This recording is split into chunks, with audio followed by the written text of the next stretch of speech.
Have you ever heard of an island whispered to be filled with magic, a place where ancient traditions of healing and sorcery still thrive? Today, we're journeying to the heart of the Philippines, to the mystical island of Siquijor, known as Isla del Fuego, or the Island of Fire by Spanish colonizers. Siquijor holds a reputation that is both enchanting and feared. But what's the real story behind the famous witches of Siquijor? Let's peel back the layers of myth and discover the truth. Siquijor's magical reputation isn't a modern invention for tourists. Its roots run deep into the pre-colonial history of the Philippines. Before the arrival of the Spanish, the archipelago was home to a diverse tapestry of indigenous beliefs. Communities had spiritual leaders, shamans, and healers who acted as intermediaries between the physical and spiritual worlds. These individuals, known as Babaylan or Catalonan, were highly respected. They performed rituals, healed the sick using herbs and chants, and provided guidance to their communities. They weren't seen as witches in the Western sense, but as vital pillars of their society. When the Spanish arrived in the 16th century, they brought with them Catholicism and a very different worldview.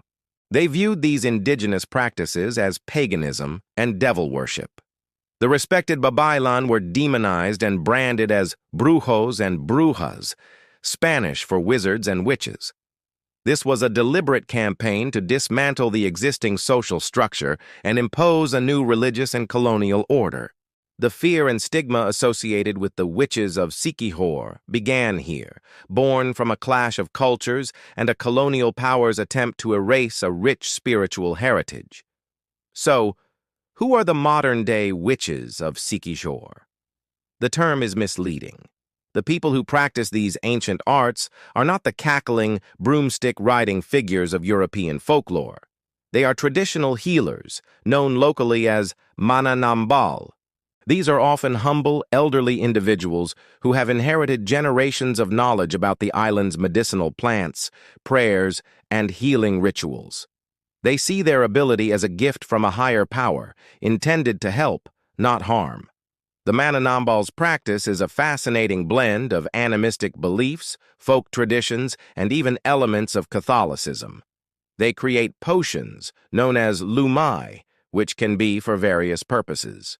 Some are love potions, meant to attract a partner, while others are for protection against harm or for good fortune in business.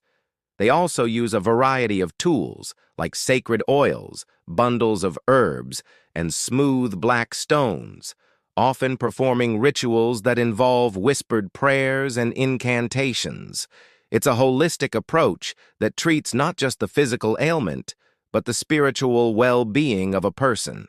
One of the most well-known healing rituals in Siquijor is bolo bolo. In this practice, the mananambal uses a glass of water, a special stone, and a bamboo straw. They place the stone in the water and blow through the straw, creating bubbles. They move the glass over the patient's body, and it's believed that the water will become cloudy or dirty, drawing out the sickness, negative energy, or even a curse from the person. After the ritual, the water is discarded, and the process is repeated until the water remains clear, signifying that the patient has been cleansed and healed. It's a visually striking practice that, for believers, is a powerful form of spiritual detoxification. It is important to understand the distinction between the benevolent mananambal and the darker side of Siquijor is magical lore, the mambabarang.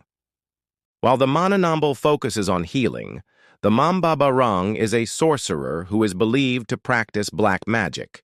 They are said to use insects and other natural elements to inflict pain or illness on their victims, often as a form of revenge or for a price. This is where the real fear and superstition lie. Locals speak of the mambabarang in hushed tones, and it's this darker practice that has largely contributed to Siquijor's fearsome reputation. However, it's crucial to note that these practitioners are considered outcasts and their craft is condemned by the community, including the healers themselves.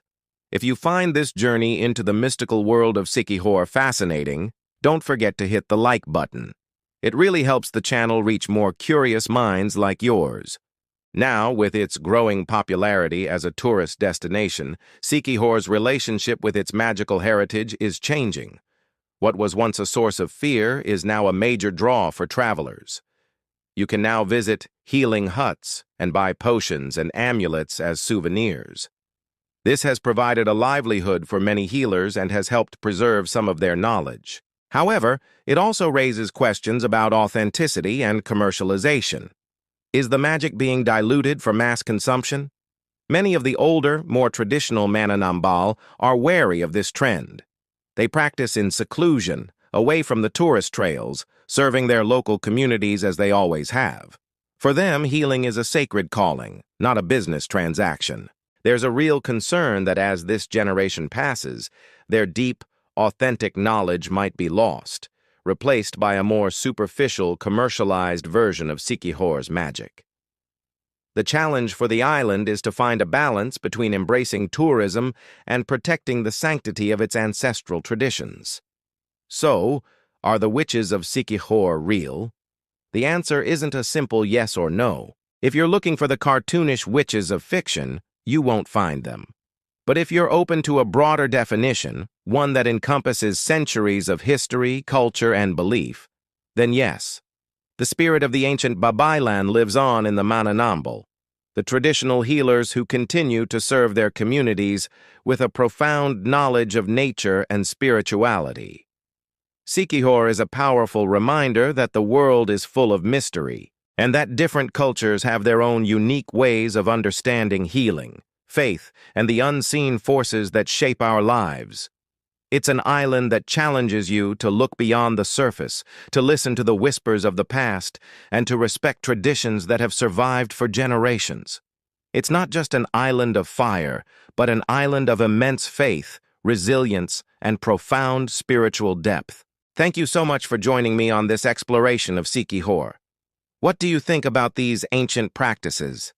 Let me know in the comments below. I'd love to hear your thoughts.